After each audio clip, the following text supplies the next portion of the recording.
Good morning everyone. Koi nahan koi tasogi koi hi lokpagi ko video ma jingminasi koi se nan taso koi gi button 25 log se haina haibadu ko button mapan ga tangkhai muk lowi ko mapan tangkhai muk lo raba matungda sai koi phaba lao haina korokpadagi ko makha tana koi kana tawgidre adu ngasi nongni sta mu koi do mu haigani ko adu hojik khoina urise khoi tasogi khoi zum mathak lom thangba side ta leiba khoi upu ko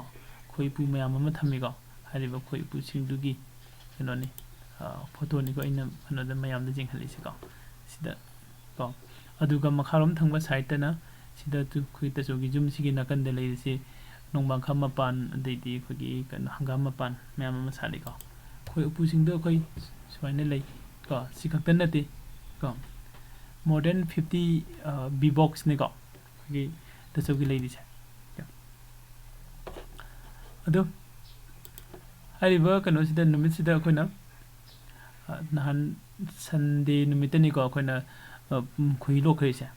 Sunday numit sida se khoi box kano se number 22 ni number 22 sida gi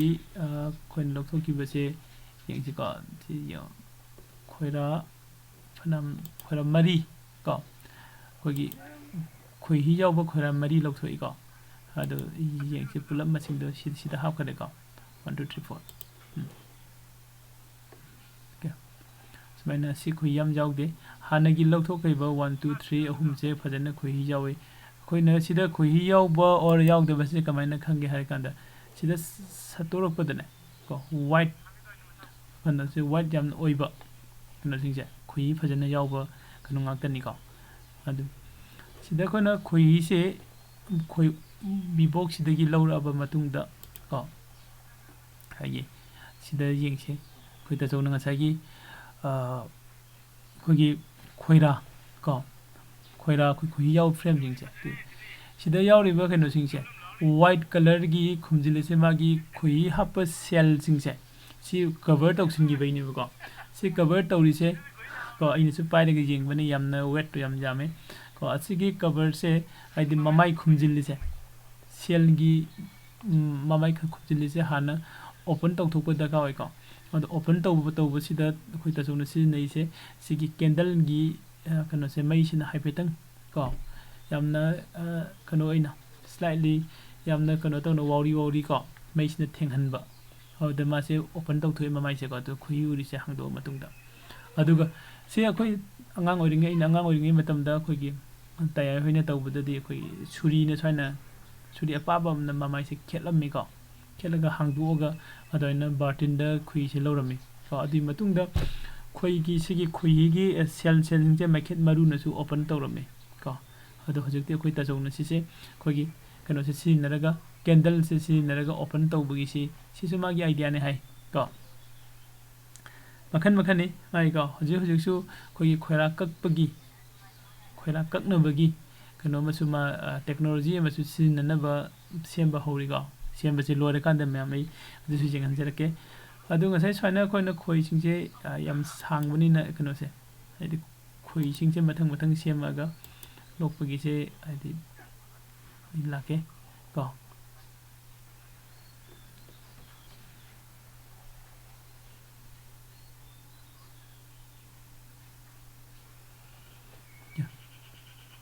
aduga asagi sida lawreiba kano singse khoina kano de sida loin hapsile ko honey extractor kano sida ani ni ngasi ko khoi se yamna lawgani haibagi ko khoi haina na ba machine hai ta na ko hairiba machine sing asi de ani thambani ko mamang da su khoina haigale sigi sida leiriba honey extractor haina sida thol maming tholise sigi design ko magi loina mak hobadi loiba engineer su tasuni aduga si semba saba loina mak ko architect su tasuni ko loina mak hobadi loiba mana ngasai khoi se sumaina tawraga sumaina sema kanda haiba si hena nungai ni haina sigi machine se semani ko ada machine se seme hojekti ꯀꯣ ꯑꯗꯣ ꯀꯅꯥꯒꯨꯝꯕ ꯁꯤꯒꯤ ꯃꯦꯆꯤꯟꯁꯦ ꯂꯩꯅꯤꯡꯕ ꯃꯤ ꯂꯩꯔꯒꯁꯨ ꯑꯗꯨꯝ ꯂꯩꯕ ꯐꯪꯒꯅꯤꯀꯣ ꯍꯥꯟꯅ order ꯇꯧꯕꯤꯔꯣ ꯑꯗꯨꯒ ꯇꯁꯦꯡꯅ ꯑꯗꯨꯝ ꯁꯦꯝꯃꯒ ꯀꯣ ꯀꯩꯅꯣ ꯇꯧꯕ ꯌꯥꯅꯤ ꯅꯠꯇ꯭ꯔꯒꯁꯨ ꯁꯤꯗ ꯎꯔꯤꯕ ꯑꯅꯤꯁꯤꯒꯤ ꯃꯔꯛꯇ ꯑꯃ ꯂꯧꯒꯦ ꯍꯥꯏꯔꯒꯁꯨ ꯑꯗꯨꯝ ꯌꯥꯒꯅꯤꯀꯣ ꯁꯨꯃꯥꯏꯅ ꯎꯪꯉꯕ ꯃꯇꯨꯡꯗ ꯀꯣ ꯑꯩꯈꯣꯏ ꯌꯦꯡꯁꯦ ꯉꯁꯤꯗꯤ ꯀꯩꯅꯣꯁꯦ ꯍꯥꯏꯗꯤ ꯈꯣꯏꯍꯤꯗꯣ ꯌꯥꯝꯅ ꯃꯈꯨꯝ ꯈꯨꯝꯕꯗꯤ ꯉꯁꯥꯏꯒꯤ ꯋꯥꯏꯠ ꯌꯥꯝꯅ ꯈꯨꯝꯖꯤꯜꯂꯝꯕꯗꯨꯅ ꯃꯔꯝ ꯑꯣꯏꯔꯒ ꯌꯥꯝꯅ ꯇꯥꯏꯠ ꯑꯣꯏꯅ ꯌꯥꯎꯋꯦ ꯃꯅꯨꯡꯗꯀꯣ ꯑꯗꯨ ꯇꯥꯎ ꯌꯥꯗꯕꯩꯅꯤ ꯁꯨꯃꯥꯏꯅ ꯎꯪꯉꯛꯏꯁꯦꯀꯣ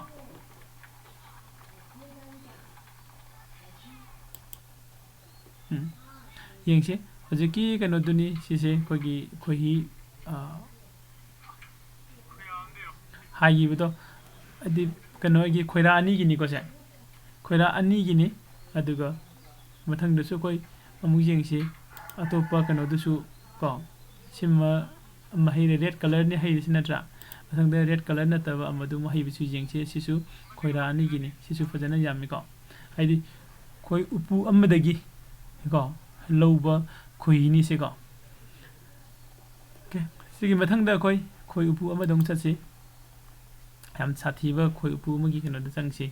ꯀꯣ ꯁꯤꯗ ꯈꯣꯏꯁꯦ ꯀꯩꯅꯣ ꯇꯧꯗꯦ ꯃꯥꯏ ꯈꯣꯏꯔꯥꯁꯦ ꯈꯔ ꯄꯤꯛꯏꯀꯣ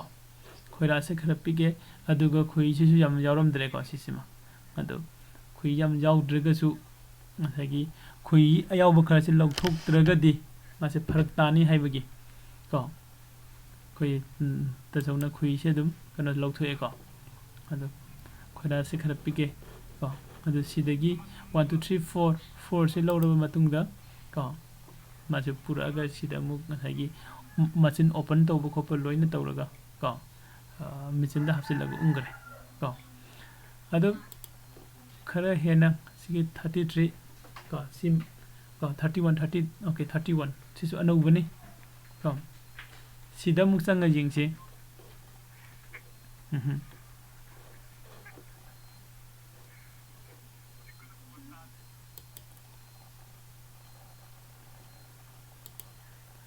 सिदगिसु खोरासे दुम लौथोरे को खोई यम का हेना यावबु ओइदे को अदो खोई फजना यावबा अमदे जिंगसे को सिजोई कांथोके जस्ट 21 से ममांग दसु खोई येंगी को वीक अनि गी मतुंग the ngasi amu open tawbani sigi 21 sida khoi su yam yauri aduga khoi su adugi matik fajana yaurami ko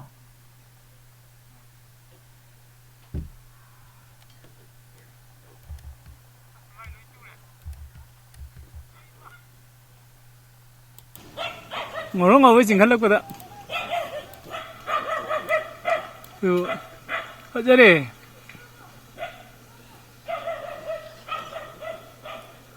nahamu su masida ne am khoi fajan lagi wedo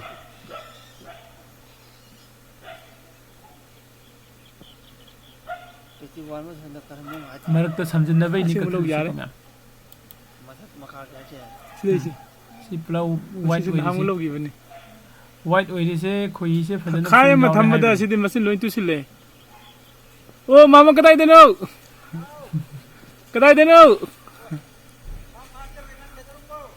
o khoi hai ba yaw ri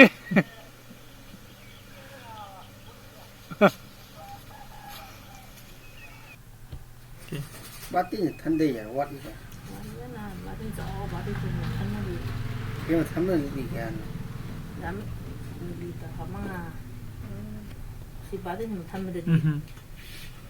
đi cũng là thấm được rồi, rồi si bát thì cái lúc đó rồi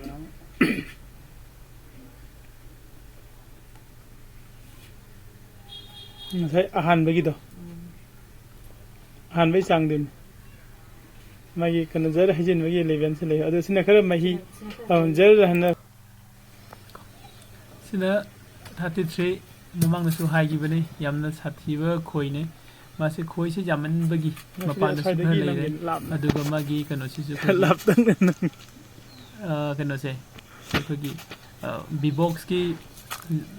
ko chamber se ahum ni hap kale se ko सिदे खोई से फजना सिगे खोई तसौ दुसु सिगे अदुगा अंगम दुसु सिगे खोई से को लेदिबो खोई ma'am सियो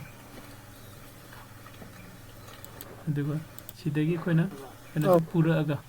ꯀꯣ ꯈꯣꯏꯗꯣ ꯌꯥꯝꯃꯟꯕꯩꯅꯦ ꯃꯩꯈꯨꯁꯨ ꯈꯔ ꯑꯃꯨꯛ ꯀꯥꯍꯜꯂꯤꯁꯦꯀꯣ open ꯇꯧꯔꯦ open ꯇꯧꯔꯕ ꯃꯇꯨꯡꯗ ꯉꯁꯥꯏꯒꯤ ꯑꯗꯨꯃꯥꯏꯅ ꯁꯦꯝ ꯑꯩꯈꯣꯏꯒꯤ ꯀꯩꯅꯣꯗ ꯑꯦꯛꯁꯦꯁꯔꯤꯁꯤꯗ ꯍꯥꯞꯆꯤꯜꯂꯒ ꯑꯃꯨꯛ ꯏꯪꯉꯤꯀꯣ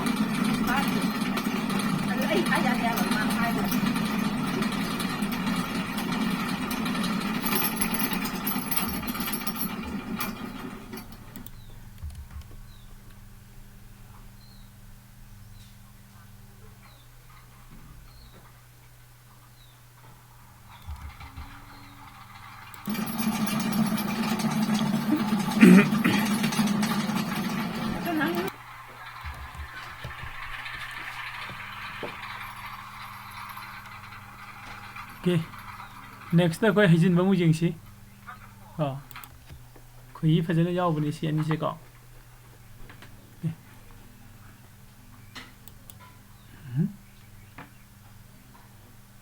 Red to ni. Aduga koi final da koi si ko koi bottle kya mo happy jingsi ko. Si one hole si da.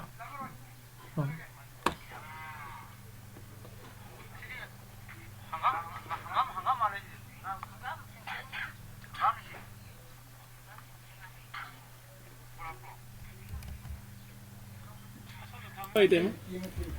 One sure. Natang na jara jara thalak tin. 아, 그래라 또. Ju thang do khong. 건자도 디자인. 아, 나만 포를 해. 야로 왜.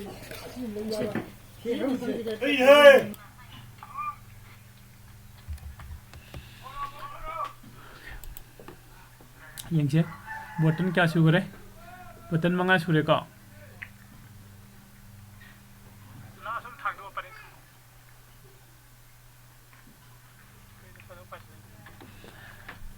kanaguma khoi pamba mi leigasu order tawbirak pa yani ko imphal lomdagi oiregasu khoi sidagi wangudagi kakhalakpa gari da sum piraga gari dagi khoi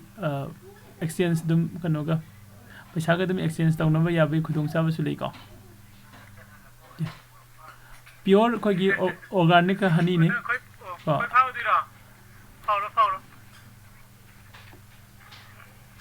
na do hapsile thamdi ba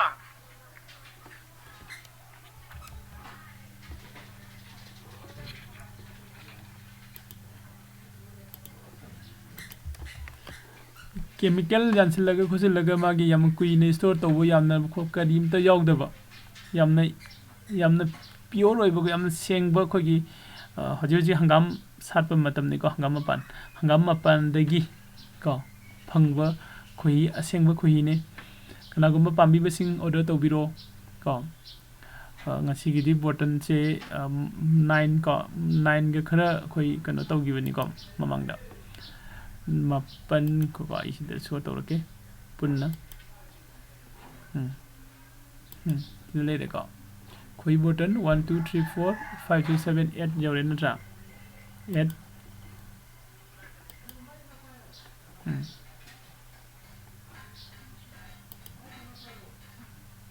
biro me khoi button mapan ni ko khoina sandin numeta na tawrise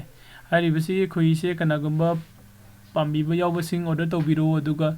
mamang da ju haiji gi ne khoi haibam dagi direct mit mamang da khoi si khoi b box dagi khoi gi khoi yawba khoira lauthoga khoi se hairaba matungda ko isagi button da haijillaga khoi se laujage hairiga su ko asengba khoi ne ni khanjabado adu lawba yabai khudong chaba su lei adu kana gumana khoi lokpa khoi jokpa gi training se tawningba leiriga su contact tobiro aduga isa gi jumda natraga isa akogi inkhon gi akoi bada khoi leiraga khoi se ina pharaga b box ta hapsillaga ai gi jumda dum thamjage hairiga su contact tobiro ko khoi upu ahangba phangbi gani ko khoi upu ahangba khoi gi tasawna challaga mayam ama lei ko hairiba upu chingsidagi adum paisa piriga lawba yagani tuga khoi phaga dabu mafamdugi distance jingaga ko laaga khoina laaga khoi se pharaga asagi b box ta hapsillaga isagi jumda thamnam ngaloga hedi b box to thanamba adidi amuk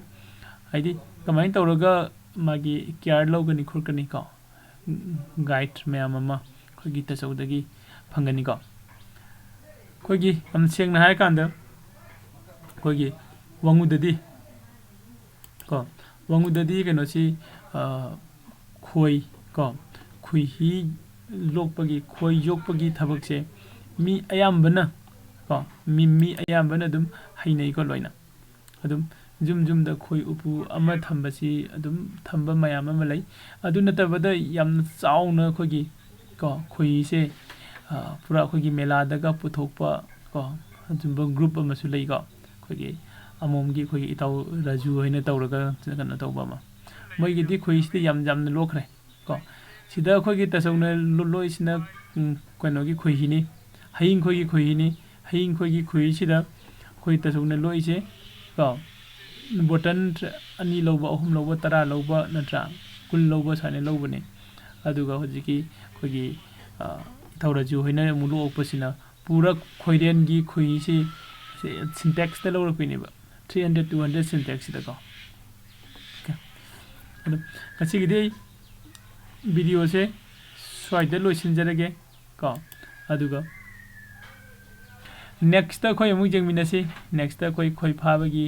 ꯑꯗꯩꯗꯤ ꯈꯣꯏꯍꯤ ꯍꯥꯏꯕꯒꯤ ꯀꯣ ꯑꯗꯩꯗꯤ ꯈꯣꯏ ꯎꯄꯨ ꯀꯃꯥꯏꯅ ꯆꯟꯒꯅꯤ ꯍꯥꯏꯕ ꯀꯣ ꯑꯗꯩꯗꯤ ꯍꯧꯖꯤꯛꯀꯤ ꯃꯦꯆꯤꯟꯁꯤ ꯀꯃꯥꯏꯅ ꯁꯦꯝꯒꯅꯤꯒ ꯍꯥꯏꯕꯀꯣ ꯑꯗꯩꯗꯤ ꯑꯩꯈꯣꯏ ꯈꯣꯏꯁꯤ ꯀꯃꯥꯏꯅ ꯐꯥꯔꯒ ꯑꯩꯈꯣꯏꯒꯤ ꯕꯤ ꯕꯣꯛꯁ ꯑꯃ ꯑꯩꯈꯣꯏꯒꯤ ꯈꯣꯏ ꯐꯥꯅꯕ ꯕꯣꯛꯁꯇꯣ ꯑꯗꯨꯗ ꯀꯃꯥꯏꯅ ꯍꯥꯞꯆꯤꯟꯒꯅꯤꯒ ꯍꯥꯏꯕ ꯁꯤꯒꯨꯝꯕ ꯃꯈꯜꯒꯤ ꯌꯥꯝꯅ ꯏꯟꯇꯔꯦꯁꯇꯤꯡ ꯑꯣꯏꯕ ꯚꯤꯗꯤꯑꯣꯁꯤꯡꯁꯦ ꯑꯩ ꯇꯞꯅ ꯁꯦꯝꯖꯔꯛꯀꯦ ꯀꯣ ꯑꯔꯣꯏꯕꯗ ꯃꯌꯥꯝ ꯆꯦꯅꯦꯜꯁꯤꯕꯨ ꯂꯥꯏꯛ ꯁꯕꯁꯀ꯭ꯔꯥꯏꯕ ꯑꯦꯟड ꯁꯤꯌꯔ ꯇꯧꯕ ꯀꯥꯎꯕꯤꯒꯅꯨ ꯊꯦꯡꯛ ꯌꯨ